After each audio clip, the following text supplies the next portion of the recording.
Gaji 1,700, mampu ke nak beli CBR 150R ni? Jom kita kira sama-sama. Untuk harga bulanan, bermodalkan muka kosong dan ikat 5 tahun baru RM388.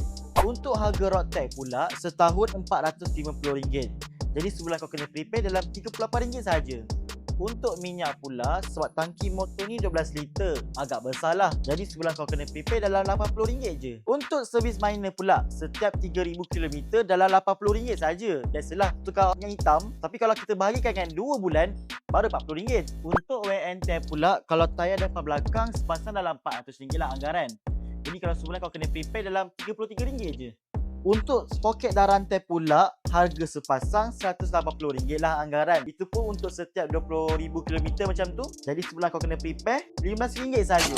Jadi lepas kita kira semua kos-kos tadi tu, anggaran dia dalam bawah RM600 sahaja. Jadi kau rasa mampu tak? Kalau mampu, korang isi form di bio sekarang sebab motor ni dah di stock tau. Dan kita cover free delivery sekali.